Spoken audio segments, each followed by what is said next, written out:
Yo decía ahorita, fuera de cámara, que esa guerra tiene visos de ser una guerra prolongada. Hay un dato que tenemos que tomar muy en cuenta. La guerra de Siria lleva más de 9 años. La gente no lo piensa. Esa guerra no ha terminado y lleva 9 años. ¿Cuánto lleva la guerra Rusia-Ucrania? Lleva más de año y medio, creo. Va a cumplir 2. Va a cumplir 2 años en febrero. Sí, así es. Próximo febrero. Sí. Entonces, este conflicto, inclusive lo decía el líder de Hezbollah, Nasrallah, apellido Nasrallah, que la guerra puede ser prolongada, decía él en uno de sus discursos. Los mismos israelíes, los halcones israelíes dicen lo mismo. Exacto. ¿Por qué? Porque es una guerra que tiene todas las características para regionalizarse, para no quedarse en el terreno de Israel y la Franja de Gaza y Cisjordania. Porque de hecho la guerra ya penetró al Líbano y han caído misiles, inclusive, en Siria. En el aeropuerto de Damasco. En el aeropuerto de Damasco. Más que una guerra, es un genocidio. En el caso de la Franja de Gaza. Sí, más de 9.000 muertos. Mal contado. De lo que... Y más de 25.000 heridos. Eso una destrucción casi de un 60% de las edificaciones de la Franja de Gaza. La mayoría de esos muertos, 40% son niños. Sí, es lo más dramático. Entonces tampoco le ponen atención a lo que dice la ONU. Es decir, la ONU resoluta, pide un cese al fuego por un asunto humanitario, y ellos no... Pero no solamente eso. No le ponen ningún tipo de atención. Personal de la ONU ha sido muerto. Porque o sea, no hay respeto para nada. Los Estados Unidos veta cualquier resolución a través del Consejo de Seguridad de Naciones Unidas y al vetarla la inopera, o sea, la pone en receso.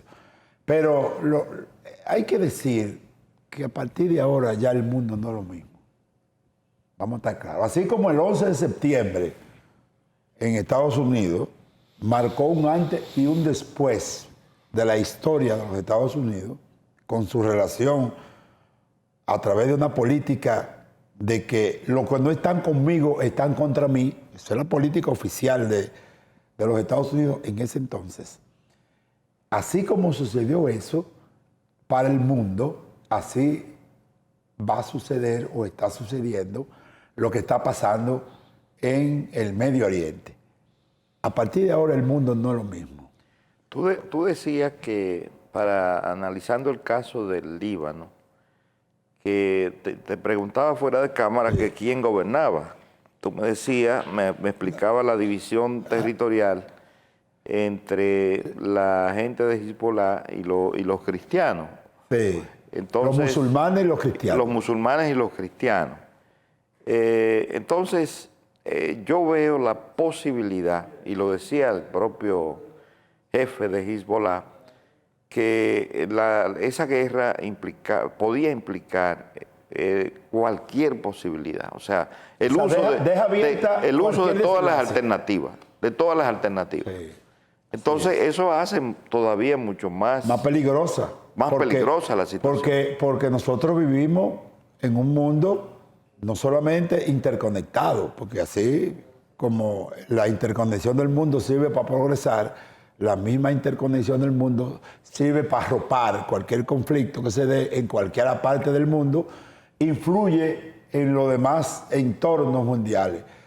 Este conflicto, todavía aún la consecuencia negativa de este conflicto no se ha generado en el mundo. Eso está en desarrollo. Lo que sí podemos estar seguros es que el mundo de hoy no será igual al mundo del ayer a partir de la generación del conflicto entre israelí y palestino, lo cual involucra ha involucrado parte de la comunidad árabe, que los árabes son 22 países en Medio Oriente, pero más aún pero que ha involucrado... Tienen diferentes discursos, ¿verdad? No, porque no están unificados. No están unificados, una de las grandes debilidades. Por eso es que Israel a veces se aprovecha de esa división y entonces arremete contra una rama o una parte de los árabes. Por ejemplo, Israel, ¿qué consecuencia inmediata ha traído para Israel este conflicto? Bueno, que Arabia Saudita, que es un país musulmán, ya estaba lista. Arabia Saudita es uno de los países más importantes que tiene el Medio Oriente por su producción de petróleo, etc. Yo diría Irán y Arabia Saudita. Esos dos países son muy importantes. En el caso de Arabia Saudita ya estaban prestos Arabia Saudita e Israel al firmar un tratado de paz. Sí, lo que pasa que... Y eso se devolvió. La diferencia de Irán y Arabia es el problema que Irán ha tenido una posición histórica. Y la posición que ha ido modificando ha sido la de Arabia Saudita en función de flexibilizar sus posiciones de apoyo a Estados Unidos y a Israel en algunos momentos históricos. Ese tratado iba en esa dirección que tú planteas, pero se echó para atrás. ¿Entiendes? Es decir, de manera que el tema de la paz en el Medio Oriente no es un tema nada más de Medio Oriente, es la paz del mundo. Por eso que nosotros reclamamos de manera vehemente, conjuntamente con la comunidad internacional, los organismos internacionales, un cese al fuego, que lo que están haciendo es un genocidio, es matando a la gente, es un cementerio colectivo que están haciendo de la Franja de Gaza. Pero que no se quede ahí, porque se han cometido todo tipo de crímenes de lesa humanidad.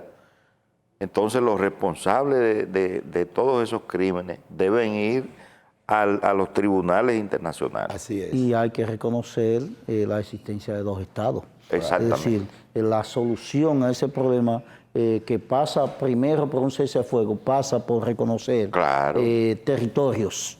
Claro, y gobiernos. Así es decir, los palestinos tienen que ponerse de acuerdo entre ellos.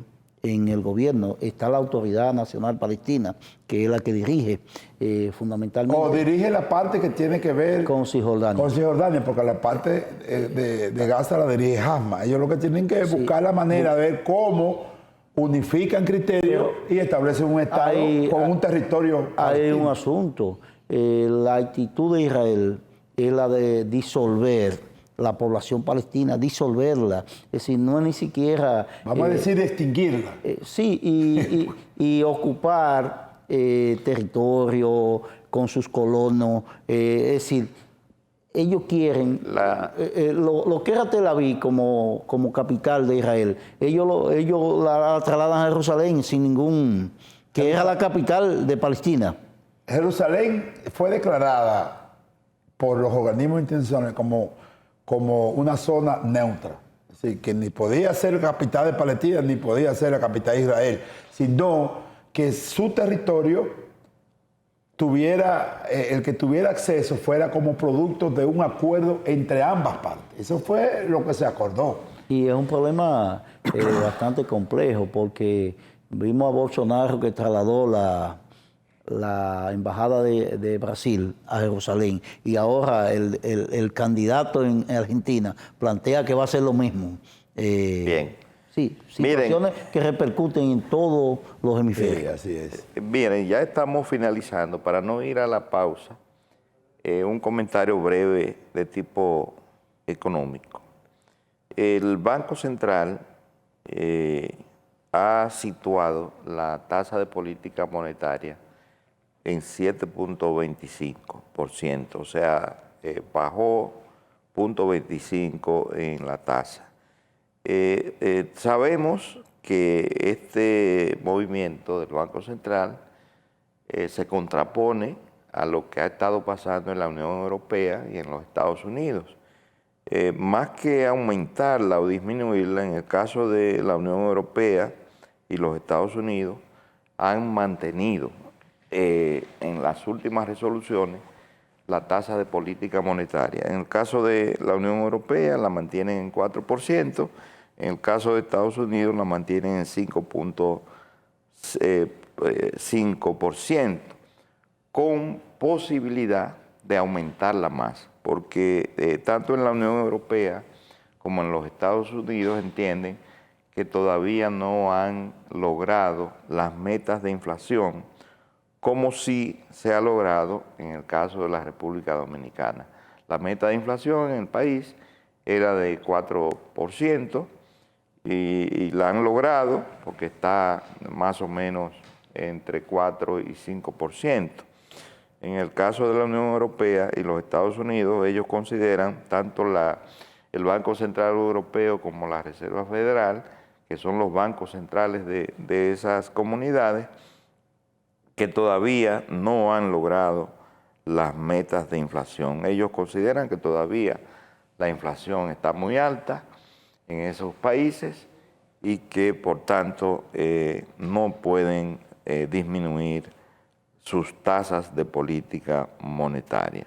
En el caso nuestro, el gobierno está muy pendiente en estos meses que faltan del año, que solamente son noviembre y diciembre, que todavía la meta de crecimiento de 3% en el Producto Interno Bruto podría ser lograda.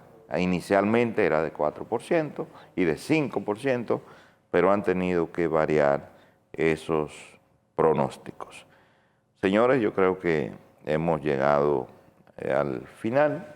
No sé si ustedes tienen algún comentario adicional.